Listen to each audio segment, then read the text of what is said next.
예, 안녕하십니까. 2022년 3월이죠. 이제 1년 4개월 남았습니다.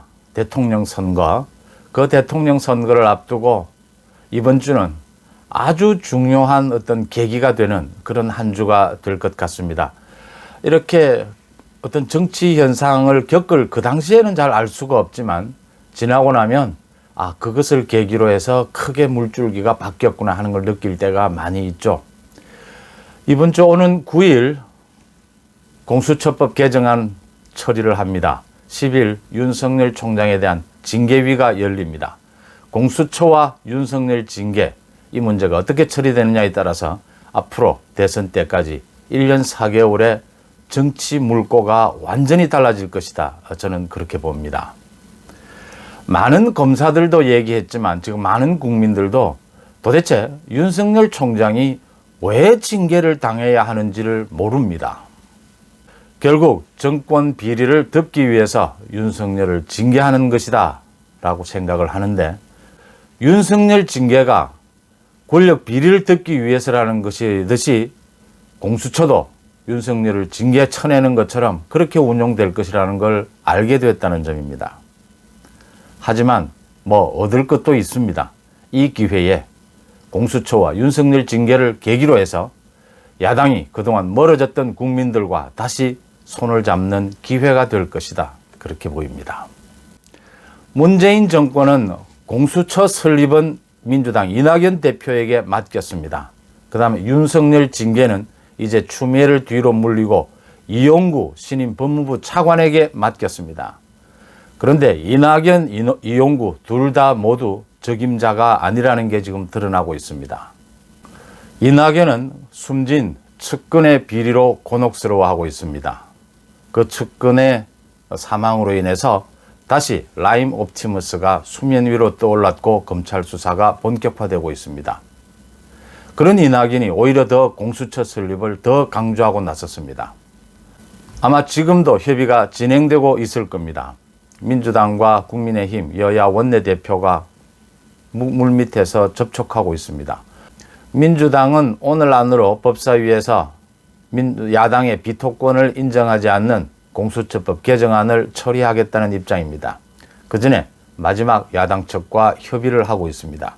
국회의장 주재로 오늘 양측 원내대표가 만나는 것도 준비되어 있습니다. 공수처장 추천과 관련해서는 이제 여당 안에서도 김경수 변호사를 비롯한 일부 합리적인, 야당이 추천하는 합리적인 인사를 받자라는 얘기도 나오고 있습니다. 이제 공수처장 후보로 오른 사람 몇 면을 보고 누가 중립적이고 합리적인지 야당도 동참해 줄 수 있는 사람인지는 대부분 두세 명으로 드러나 있습니다. 국민의힘은 전혀 협상에서 밀릴 이유가 없다. 국민의힘이 지금 추천하는 공수처장 후보가 확실하게 임명될 것이, 공수처장 후보를 2명을 국회에서 추천을 해서 대통령에게 보내면 대통령이 그중에 1명을 임명하는 것인데, 야당이 추천하는 사람이 확실하게 대통령이 임명할 것이다라는 보장이 있기 전에는 합의해 줄 이유가 없다. 공수처 개정하려면 해라. 야당이 추천하는 공수처장 후보가 대통령이 임명한다라는 보장이 이루어진다면 모를까, 그렇지 않으면 양보할 이유가 없다. 이렇게 보입니다. 지금 검찰에서 원전 수사를 하고 있죠. 그 원전 수사에 대해서 민주당의 윤건영 의원이 검찰에 대해서 경고한다, 선을 넘지 마라라고 했죠. 그 이후에 윤석열이 축출됐습니다. 어제는 또 민주당의 우원식 의원이 원전 수사 관련해서 2명이 구속됐지 않습니까? 그 양재천 국장과 소위 신내림 서기관이 구속이 됐는데, 그것과 관련해서 이제는 검사도 아니고 이제는 판사를 직접 공격했습니다. 인내의 한계를 넘어섰다라고 했습니다. 검찰을 이어서 법원까지 경고를 하고 나선 겁니다. 이것을 보면 공수처를 통해서 민주당이 무엇을 하려고 한다라는 게 드러나고 있죠. 이제 이 사람들 눈에는 검찰의 중립, 법원의 독립도 인정할 수 없는 것입니다. 공수처는 독재로 가는 도구 출발인 것입니다. 다음 윤석열 징계와 관련해서 문재인 정부는 이용구 신임 차관에게 맡겼습니다. 이제 추미애, 이성윤 등은 뒤로 물렸죠. 행정법원의 그 행정 판결에 따라서 두 사람은 사실은 아웃 상태인 상태입니다. 근데 이용구 지난달 자신의 사무실에서 지난달 박은정 감찰관과 함께 감찰 담당관이죠. 감찰을 윤석열 찍어내기 작업을 추진해 온 것이 드러났습니다. 또 단체 톡방에서 윤석열 제거를 의논하다가 들켰죠. 들통이 났죠. 카메라 기자에게. 그 상대방이 부인 검사냐 남편 검사냐 논란이 있고, 남편 검사라면 지금 현행법 위반입니다. 남편 검사는 지금 대검찰청의 부장 검사니까요. 부인 검사냐 남편 검사냐 낯뜨거운 논란까지 일어나고 있습니다. 또 더 중요한 건 대전지검에서 하고 있는 원전 수사에 작은 몸통이죠. 백운규 전 장관의 변호인입니다. 이런 사람이 지금 윤석열 징계위원으로 들어가려고 하고 윤석열 징계위를 진두지휘하고 있습니다. 대전지검은 산자부 직원 두 사람을 구속한 데 이어서 이제 수사를 청와대로 확대하고 있습니다.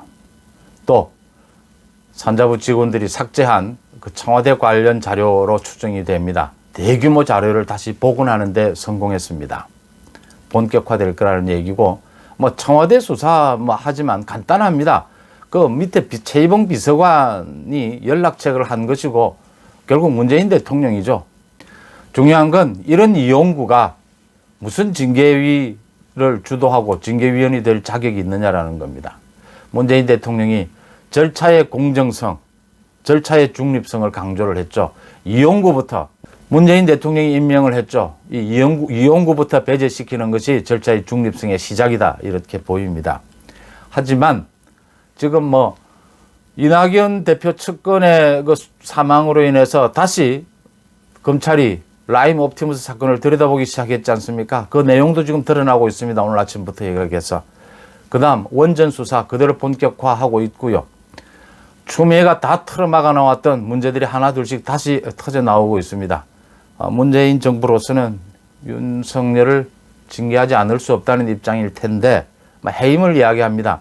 근데 중요한 것은 해임을 해도 괜찮습니다. 그동안 많은 정치적인 해법이 있었던 것으로 얘기가 흘러나오고 있습니다. 윤석열 총장 측이 그런 정치적인 해법에 대해서 모두 담을 쌓고 이번 징계위는 공정하지 않다. 징계위원 명단을 발표해라. 도대체 내가 무엇 때문에 징계를 받는지 내용을 알려달라. 징계위 내용으로 알려져 있는 윤석열 직무 배제, 감찰의 6가지 그 이유, 판사 사찰을 비롯해서 그것은 이미 서울행정법원에서 판결을 내려주지 않았습니까? 검찰총장은 법무부 장관에게 맹종하면 안 된다. 그러면 검찰의 정치적 중립성은 무너진다. 그 이상의 무슨 말이 필요합니까? 말도 안 되는 그런 징계 내용 말고 다른 내용이 있다면 밝혀달라. 징계 내용도 모르고 누가 징계위원인지도 모르고 지금 징계를 받을 판입니다. 헌법소원까지 제시를 해놓았지만요. 이거 징계를 청구한 추미애가 징계 절차까지 징계위원까지 다 임명하는 북치고 장구치는 이런 징계위가 어디에 있습니까?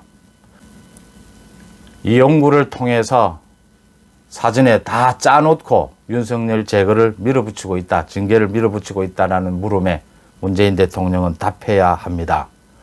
그 다음에 문재인 대통령을 비롯한 여권의 이런 정치적 해법에 대해서 윤석열 총장이 차단을 하고 징계위가 열려서 어떤 조치가 있다면 바로 법적 소송을 하겠다.